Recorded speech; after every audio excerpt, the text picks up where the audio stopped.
what happened in the Spanish Grand Prix weekend.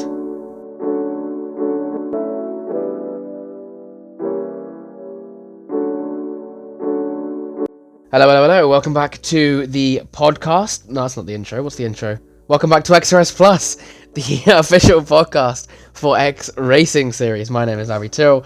I'm back in the podcast booth. How we all doing? First sprint complete.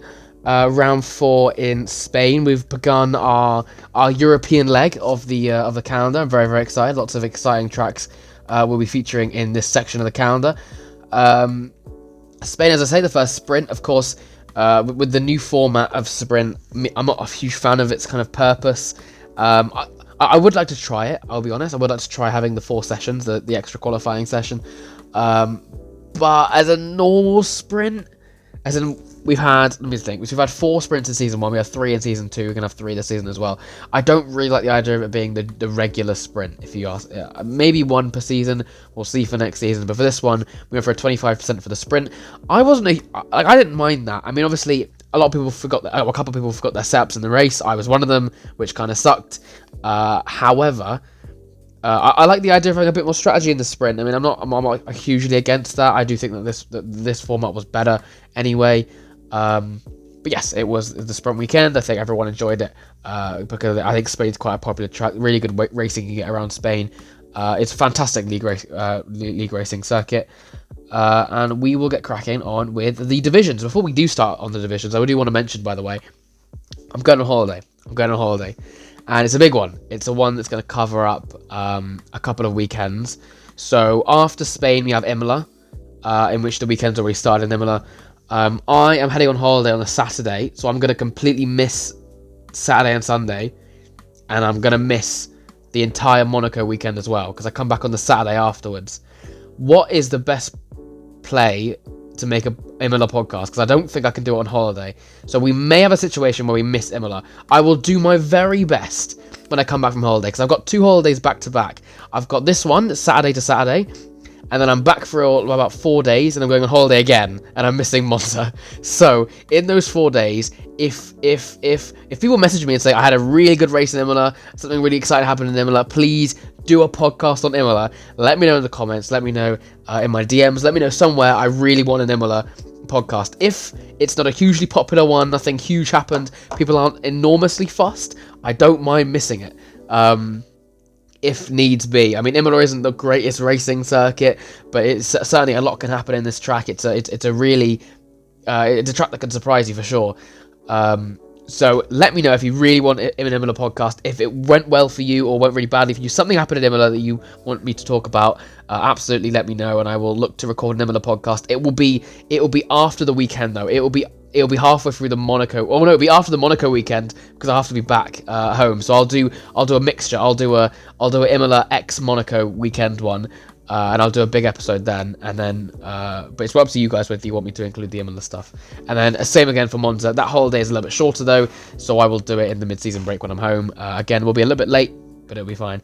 After that, I don't believe I've got another holiday coming up for a while. The next holiday I'll be having will be overlapping, I believe, the Spa weekend around 9, but it's only 2-day holiday. It's okay, so it's not a long one. The podcast will be absolutely fine, untouched. Just thought I'd let you guys know what's going up, because I haven't planned in my head what I'm going to do about the podcast either. Like I said, if you're desperate to have an Imola podcast, I will introduce it into my Monaco rundown, if I can do a Monaco rundown. Depends on my plans and when I get home and all. But yes, that is what's going on. We're going to move to Division 5 in Spain, and it's tricky as well because the results haven't been done for Div 2 and Div 1 as well, so it's been a bit tricky to look over this one. I haven't been able to see the actual results after pens. I have been able to base it off watching the highlights, watching the streams, and see what happened in those particular races. The driver winner I put for Spain, actually, if my results will come up and I won't keep getting adverts off the app, is Tim.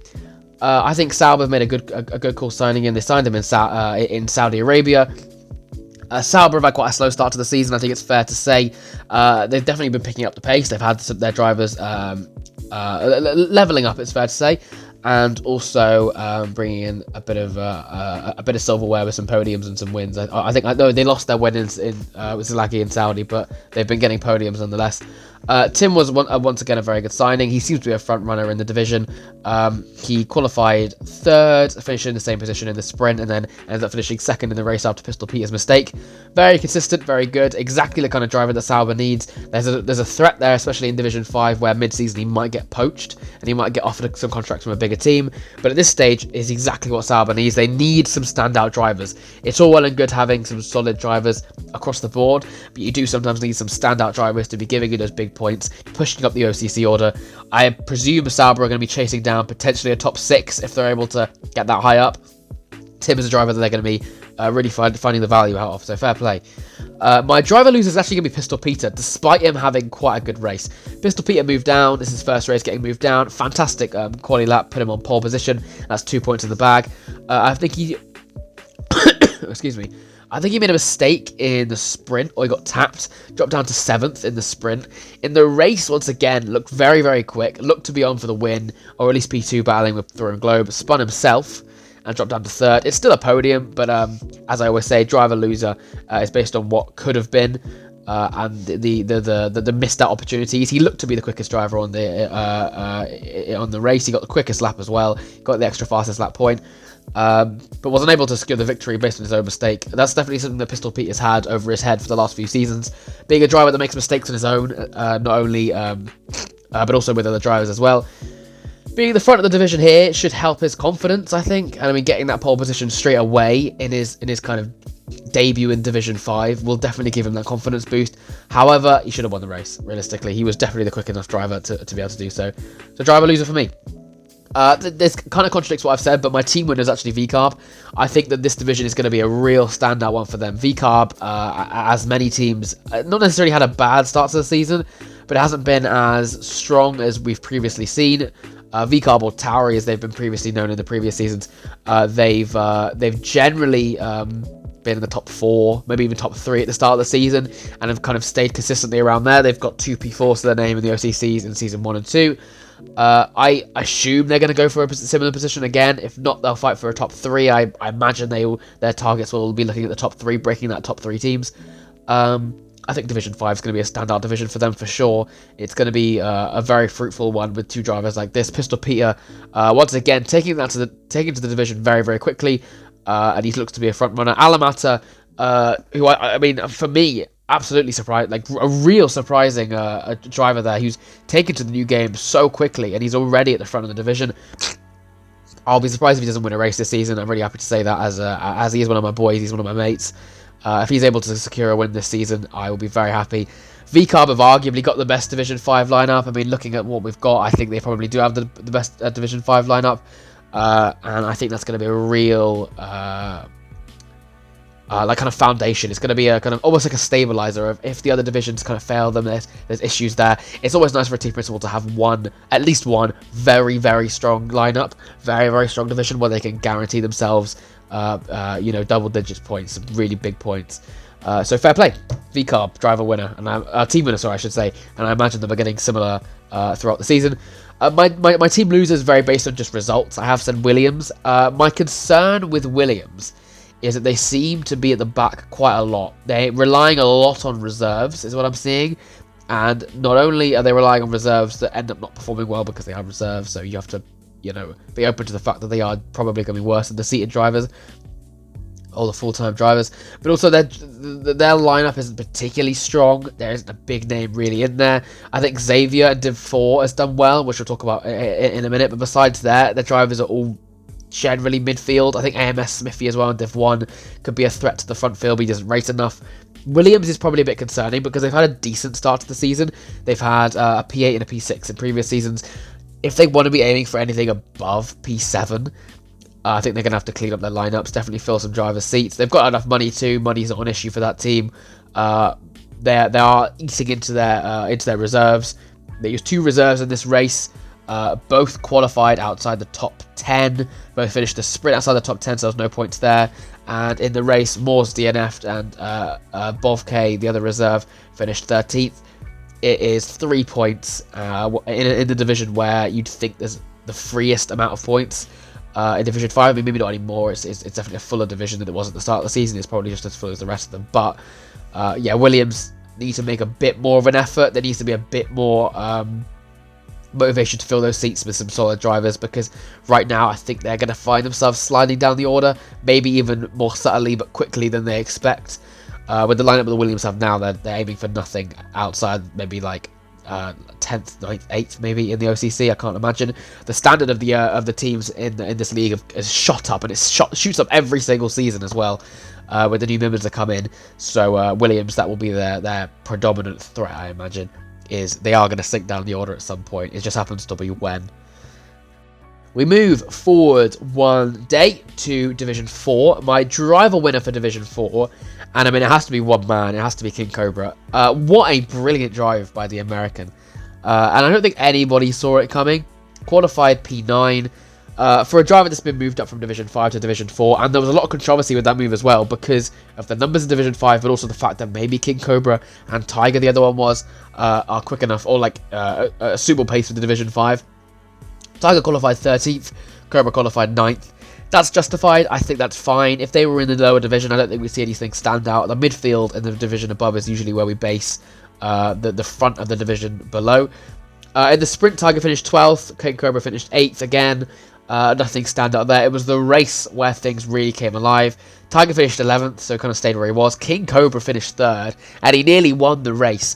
That was an incredible race from him. And as a Ferrari, you'd assume maybe I engineered him. I absolutely didn't. There was a bit of miscommunication with the attendance rules. He was booked in late, but it was because I booked him in, as in, he was booked in on time, but I only announced it late because I didn't realise I was going to be the one announcing it.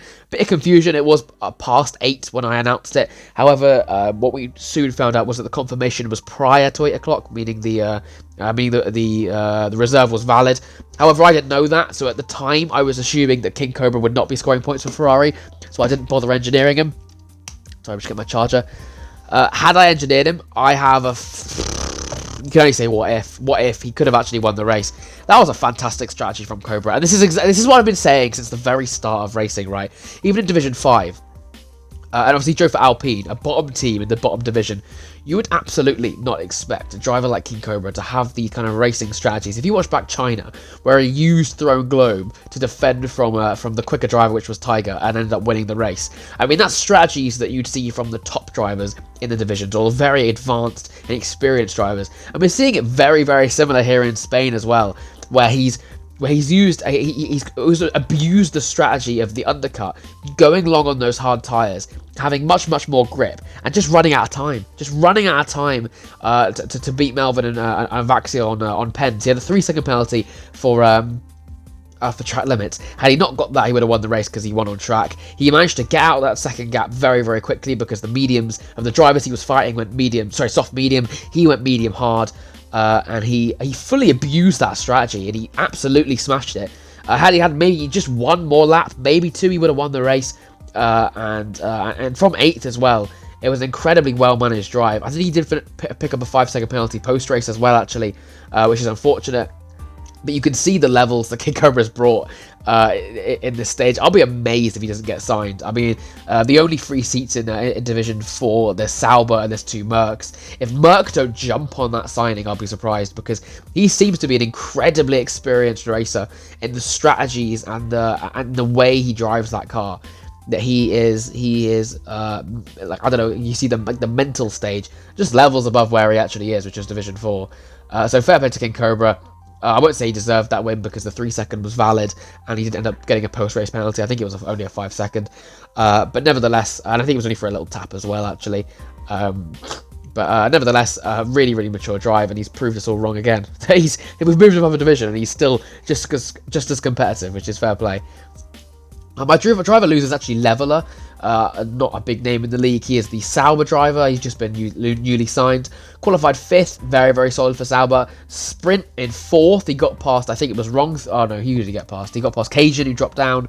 And in the race, he ended up DNFing. I have a concern that he didn't have a setup on, because he looked very, very slow in all stages of that race. Dropped down the order and ended up DNFing.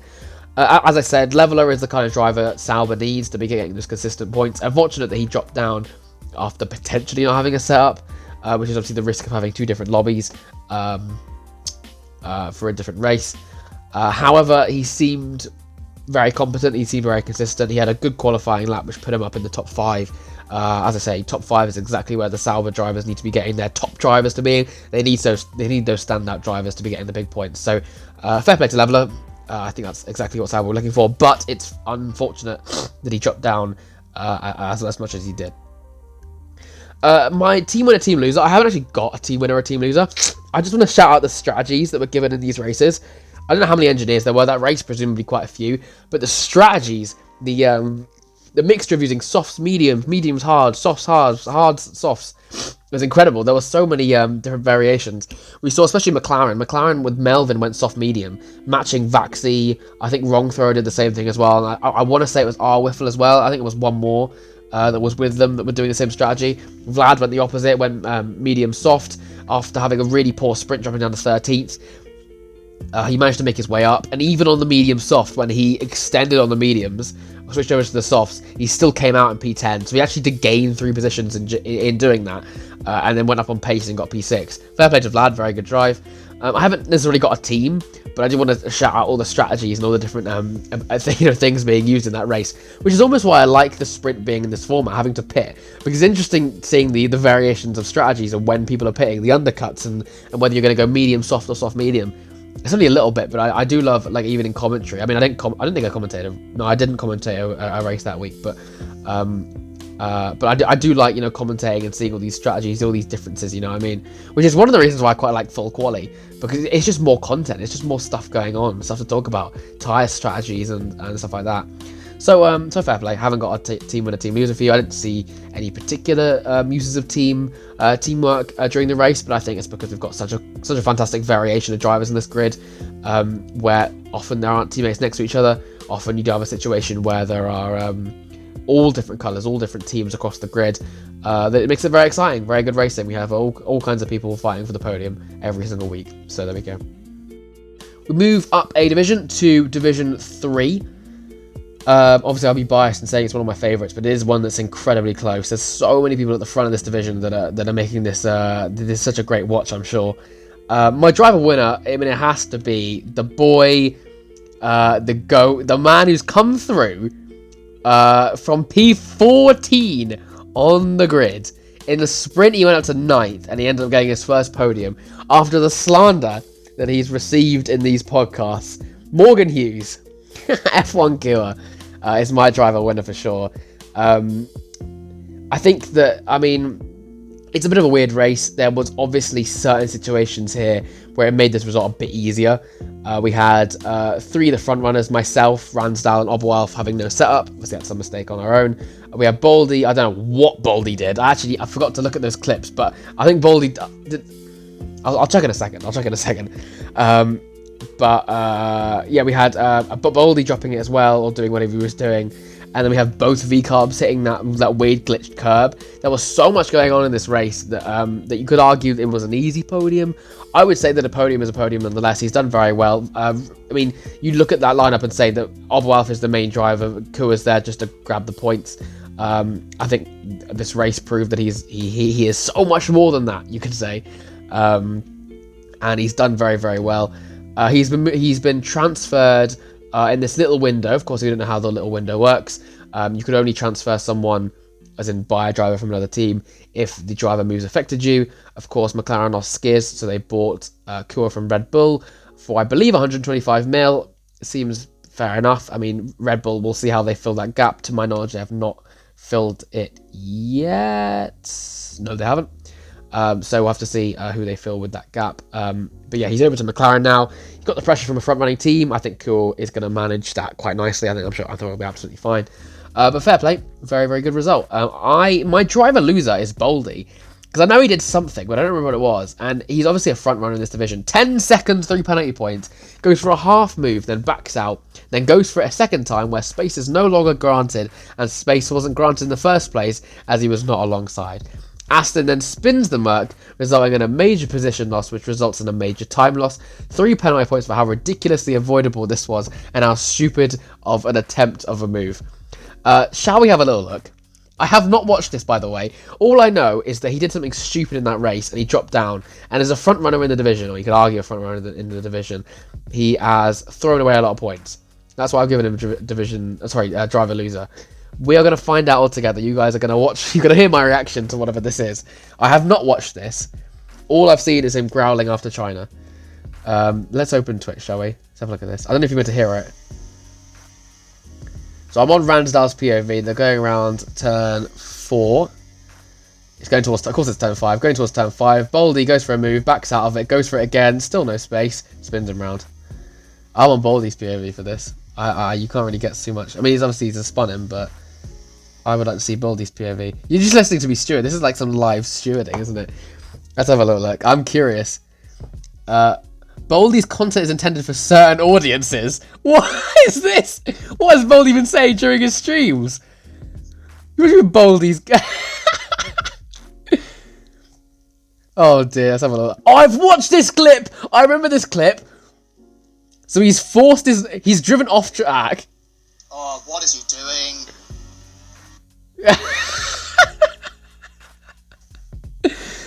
So he's gone. What is he doing? I want to make an edit of this. If you guys remember the failing edit I did in Kota in season 1, I feel like this is another one we can do. So Baldy's driven himself off track down the inside to try and make a move on Ransdale where he wasn't axle to axle, where there wasn't move, and then he's rejoined the track into Ransdale and said, "What is he doing?" Ransdale was just taking the corner, mate. Yeah, Baldy gets driver loser. Goodness me, what's he doing? How did I believe he DNF'd as well, and I think it was in a stupid way, but I don't remember how it was. Did he just drive into the wall or something? I've heard about this, but I don't remember. Baldy driver loser. He's been given a chance to fight for another title, and it's against people that aren't Kin and Keenan. They're against people who are former champions like me and Malachi, against people who are arguably quicker than us, like Oberwelf. You've got CGM in that division as well, who's been fighting for all the titles so far. He's an absolute beast in the division. You've got both the Hasses, and he's pulling things like this. That is not how you... It's not championship mentality. It's not championship mentality, ladies and gentlemen. And I'm sure he's going to find himself growling a few more times this season, I'm sure. My team winner and team loser is the same team. I think we all know where I'm going with this. I think you all know it's going to be. It's VCarb. Their team winner because fair play. Their team winner because fair play. That's why. Because you know what, Matt, fair play. Because Matt is supposed to be a front runner in this division, and I can't lie, he's been kind of mid recently, especially in season 2. He's come back and he's shown that he is still a front runner in the division. Qualified 5th, finished the sprint in 3rd, and then finished the race in 6th. And obviously we'll get to the 6th in a minute. Liam is what surprised me, and I actually said after qualifying, how on earth is Liam 4th? Because I'm ass at qualifying in this game. I'm so slow. Everything good for me happens in the race. But Liam 4th in qualifying, best qualifying of the season, I believe, by a good margin. Held it in the sprint, and in the race finished 5th ahead of Matt. Fair play. And if you don't know what happened in the race, both of them hit the broken curb in the final sector, and I think Liam's was like on the second to last lap or something, and he still managed to hold on to 5th. Fair enough. You know what I mean? Like, I think when you're replacing a driver, like, so Pink went down in the division. When you're replacing a driver, you have to go with a reserve.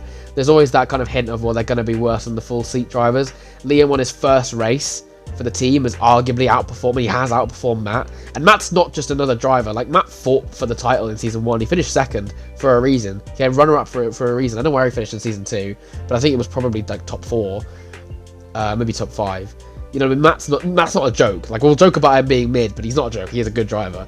And Liam's come through and has just beaten him on his first race in VCarb. What a brilliant way to what's it called? To prove yourself in this division and coming through. He's been pulling up the results in China as well, and I don't know what happened in Jeddah. I think he got taken out in Jeddah, but China, he was P5. He was fighting behind me in that midfield fight. Australia actually got taken out by Matt, but of course they were in different teams at that point. He was a reserve. Yeah, Liam finished 10th in Jeddah, but to my knowledge, he was up in the top 3 when he got taken out.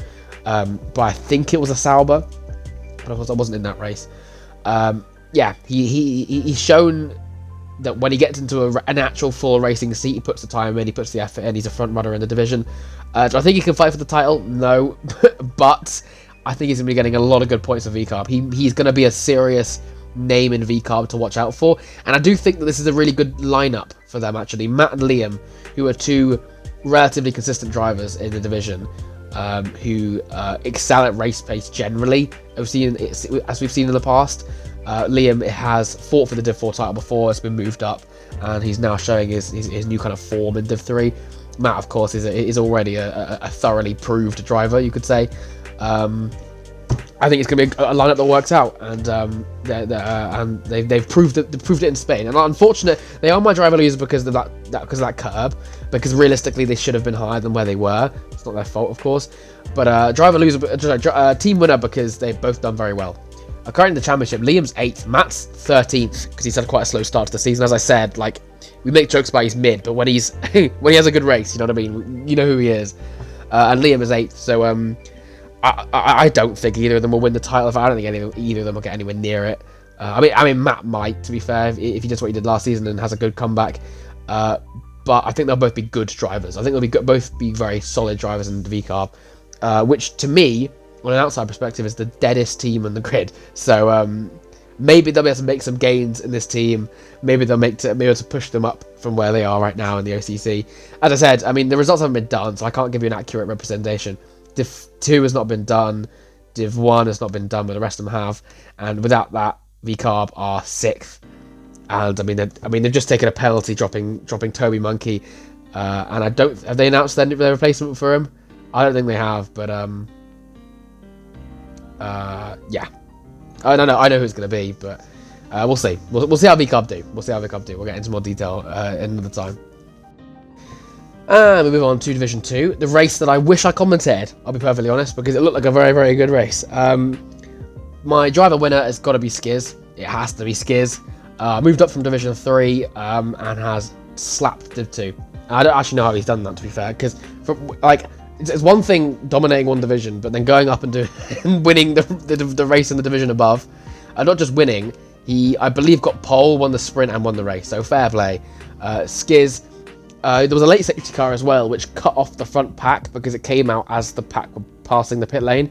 So he got caught up in that, dropped down a few positions, and just passed them. I think it was Dodo, Skippy U, was Megan, I think it was one more as well. He just passed them. Like it wasn't even like a situation of they could actually win this race. It was like they could win this race for like one lap, and then Skiz was back passed again. Yeah, he's again on another level, and I said the same thing when he was in Division 3. He's on another level to these boys, and he's just brought that level to Div 2, and it seems to match them very nicely. I think it's fair to say that the McLaren have got the best Div 2 lineup, and I think they might be toppling Ferrari's records here and winning the first championship in that division. I would like to mention actually, Epic had an underrated drive because they didn't pit him for one of the safety cars. Came out and I think dead last, or if not 19th, and he's cut back through. I think finished 6th, but I don't know after penalties. Very, very underrated drive. He's done well. Epic still probably the best driver in the division. I think it's fair to say. If not, at least he's up there in the top 3. He's looking like he's going to win this championship. He is already 25 points ahead. If he keeps his consistency up, he is going to be cooking. Skiz is 4th, even with the points he brought from the other division. So it's going to be interesting. I think McLaren might have a McLaren Civil War for this championship because they look to be on another level to the rest of the drivers. So fair enough. My driver loser is Squig. He was off the pace for the race all the way through. Had an opportunity to win the race after being the first driver into the pits when it split the pack, as I said. He came out, and I believe he was running second, actually, because Mateo Manga didn't pit. He probably should have won that race, because he managed to get away from Skiz. I think it was him and Dodo got away, and then it was Skiz and a Haas, I think it was Asteroid, who were fighting behind. He managed to break them out of the 1 second, he gapped them, and then when he got caught up with them, I think him and Ronan collided, and he ended up, I think, DNFing, if not finishing closer to the back of the pack. It's a lost win, if not a lost podium. He just had to keep up with them, but getting caught in that collision with Ronan. I don't know whose fault it was. I don't know if there was a penalty about it, because of course the results haven't been done yet, but very unlucky. Could have been Mercedes win, or at least Mercedes podium, and it has gone away. Team winner, got to be Haas. Once again, really consistent drive from the both of them. I mean, Asteroid's a bit of an up-down one. He either had a very good race or a very bad race. This one was kind of in the middle. I think probably the first in-the-middle race he's ever had, where he's just done good. Sintian, once again, I mean, he's probably Haas's best chance for a championship, which is not what we thought after Australia, where Asteroid showed this all new pace, all new form, where he was this new demonic Haas driver. Nope, he's back to square one. Sintian is definitely the main man in that team.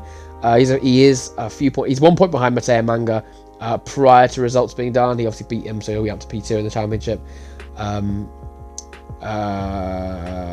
Or he might be actually behind Skiz now, actually. So we'll have to find out. But yeah, Sintian needs to be on. Get all the focus.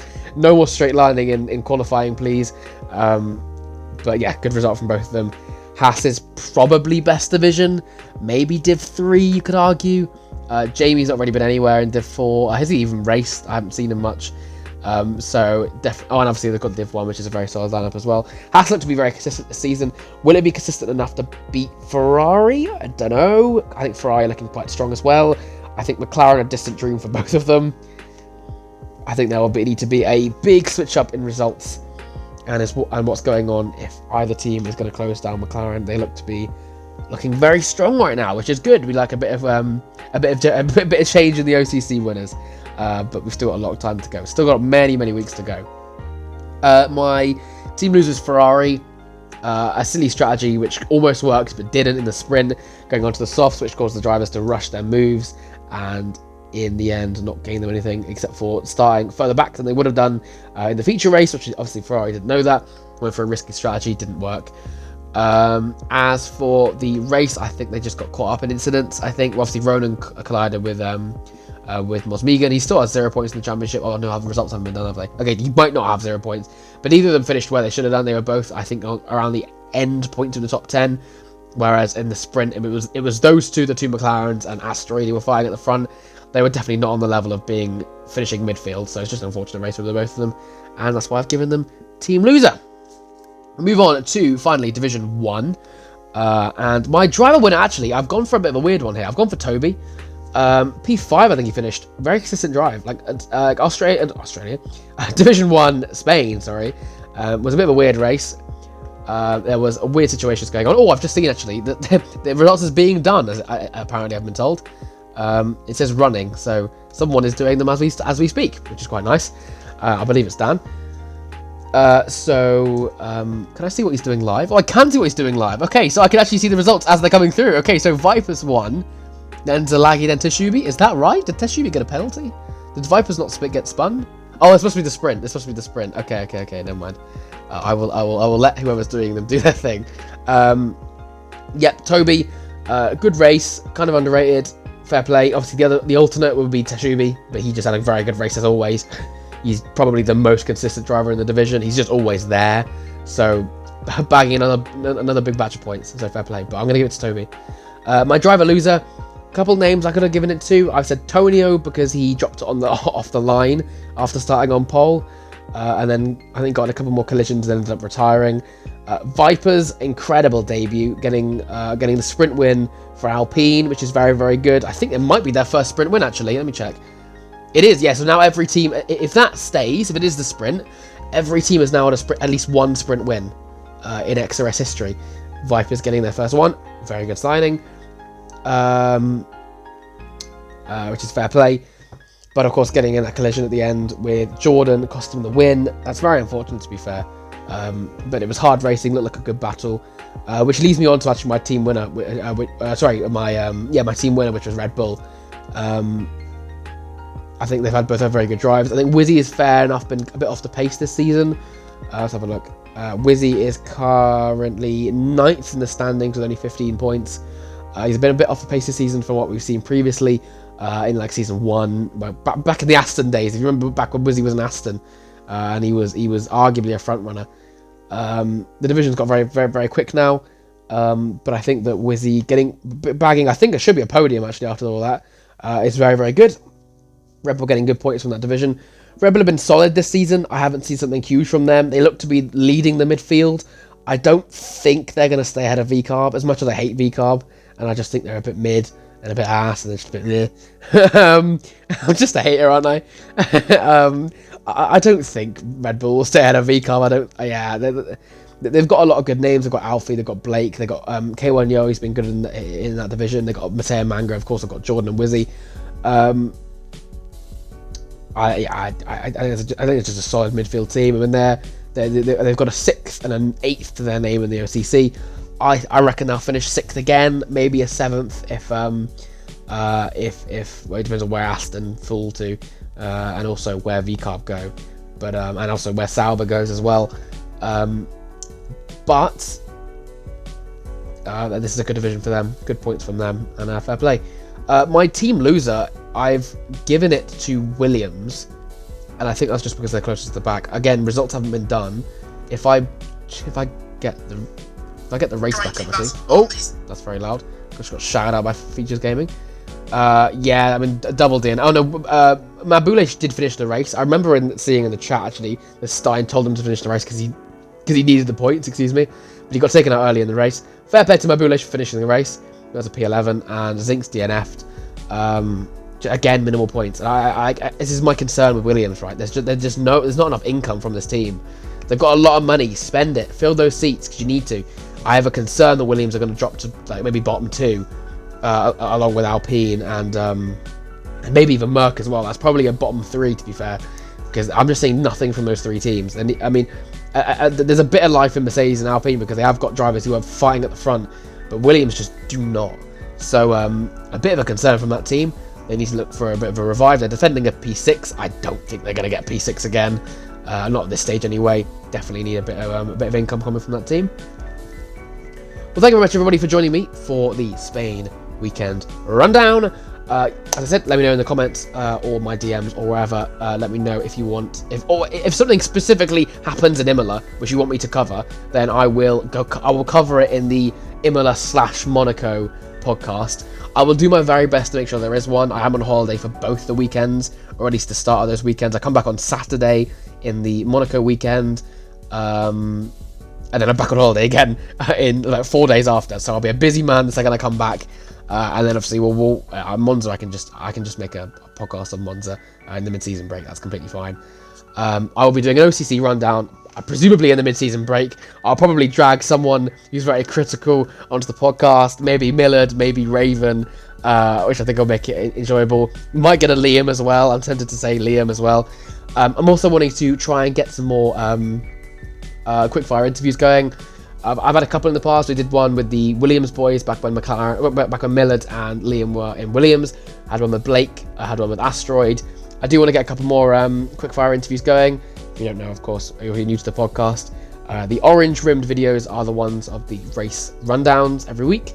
The blue ones are the special episodes, the predictions, all that kind of stuff. And the red-rimmed ones are the quickfire interviews. We get to talk about the people that are actually in the league. You don't just hear my POV, which is obviously very general. I only get to see the shell. What we don't get to see is all the juicy stuff going on the inside.